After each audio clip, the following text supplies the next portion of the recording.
أعوذ بالله من الشيطان الرجيم پناہ مانگتا ہوں میں اللہ کی شیطان مردود سے۔ بسم الله الرحمن الرحيم شروع اللہ کا نام لے کر جو بڑا مہربان نہایت رحم والا ہے۔ نحمدہ ونصلی علی رسول الکریم، اما بعد۔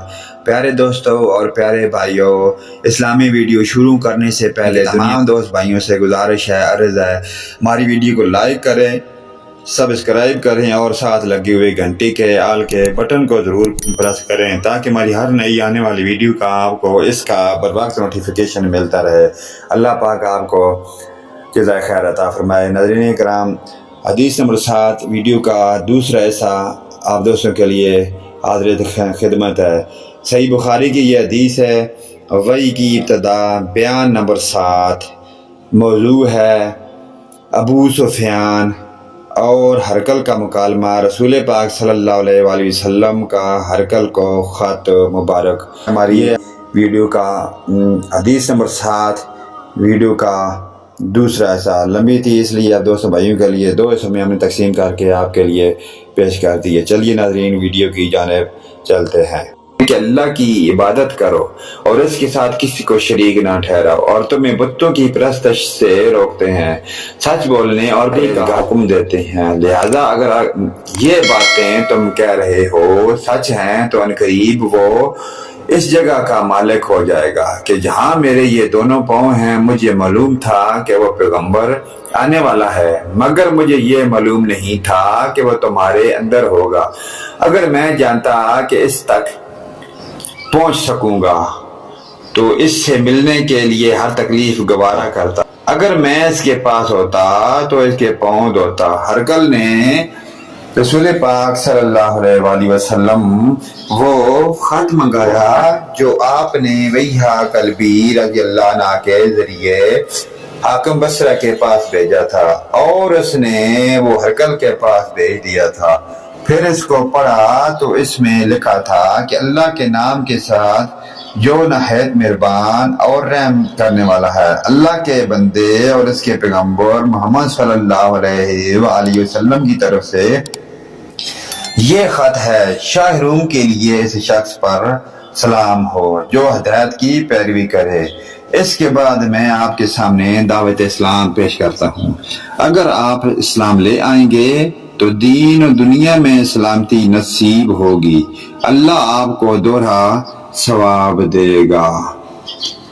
اگر آپ میری دعوت سے روگردانی کریں گے تو آپ کی رعایا کا گناہ بھی آپ ہی پر ہوگا، اور اہل کتاب ایک ایسی بات پر آ جاؤ جو ہمارے اور تمہارے درمیان یکساں ہے، وہ یہ کہ ہم اللہ کے سوا کسی کی عبادت نہ کریں اور کسی کو اس کا شریک نہ ٹھہرائیں، اور نہ ہم میں سے کوئی کسی کو اللہ کے سوا اپنا رب بنائے۔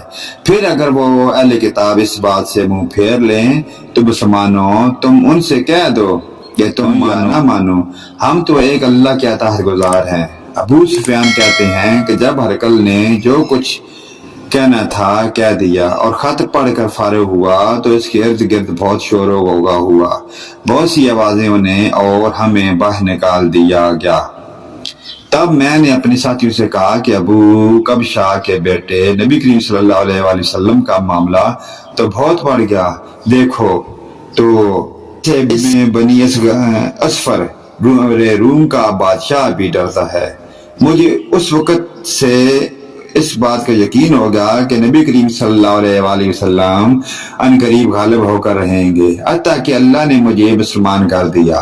راوی کا بیان ہے کہ ابن ناطور علیہ کا حاکم ہرقل کا مصاحب اور شام کے نصاری کا لاٹ پادری بیان کرتا ہے کہ ہرقل جب علیہ آیا ایک دن پریشان اٹھا تو اس کے درباریوں نے دریافت کیا کہ آج ہم آپ کی حالت بدلی ہوئی ہے، کیا وجہ ہے؟ کہ ابن ناطور کا بیان ہے کہ ہرقل نجومی تھا، علم نجوم میں وہ پوری مہارت رکھتا تھا۔ اس نے اپنے ہمنشینوں کو بتایا کہ میں نے آج رات ستاروں پر نظر ڈالی تو دیکھا کہ ختنہ کرنے والوں کا بادشاہ ہمارے ملک پر غالب آ گیا ہے۔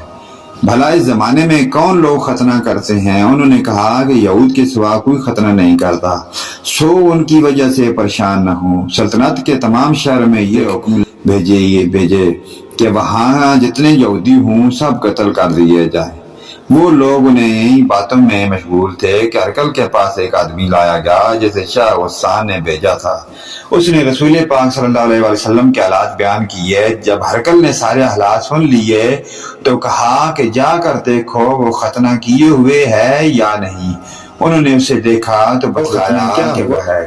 ہرقل نے جب اس شخص سے عرب کے بارے میں پوچھا تو اس نے بتلایا کہ وہ ختنہ کرتے ہیں۔ تب ہرقل نے کہا کہ یہ وہی محمد صلی اللہ علیہ وسلم اس امت کے بادشاہ ہیں جو پیدا ہو چکے ہیں۔ پھر اس نے اپنے ایک دوست کو رومیہ خط لکھا اور وہ بھی علم نجوم میں ہرقل کی طرف مائل تھا۔ پھر وہاں سے ہرقل حمص چلا گیا۔ ابھی حمص سے نکلا نہیں تھا کہ اس کے دوست کا خط اس کے جواب میں آ گیا۔ اس کی رائے بھی نبی کریم صلی اللہ علیہ وسلم کے ظہور کے بارے میں ہرقل کے موافق تھی کہ محمد صلی اللہ علیہ وسلم واقعی پیغمبر ہے۔ اس کے بعد ہرقل نے روم کے بڑے آدمیوں کو اپنے حمص کے محل میں طلب کیا اور اس کے حکم سے محل کے دروازے بند کر لیے گئے۔ پھر وہ اپنے خاص محل سے باہر آیا اور کہا کہ اے روم والو، کیا ہدایت اور کامیابی میں کچھ ایسا تمہارے لیے بھی ہے؟ اگر تم اپنی سلطنت کی بقا چاہتے ہو تو پھر اس نبی کی بیعت کر لو اور مسلمان ہو جاؤ۔ یہ سننا ہی تھا کہ پھر وہ کی طرح دروازوں کی طرف دوڑ پڑے مگر انہیں بند پایا۔ آخر جب ہرقل نے اس بات سے ان کی یہ نفرت دیکھی اور ان کے ایمان لانے سے مایوس ہو گیا تو کہنے لگا کہ ان لوگوں کو میرے پاس لاؤ۔ جب وہ دوبارہ آئے تو اس نے کہا کہ میں نے جو بات کہی تھی اس سے تمہاری دینی پختگی کی آزمائش مقصود تھی، سو وہ میں نے دیکھ لی۔ تب یہ بات سن کر وہ سب کے سب سجدے میں گر پڑے اور اس سے خوش ہو گئے۔ بالآخر ہرقل کی آخری حالت یہی رہی کہ ابو عبداللہ کہتے ہیں کہ اس حدیث کو صالح بن کیسان، یونس اور محمد نے بھی زوری سے روایت کیا ہے۔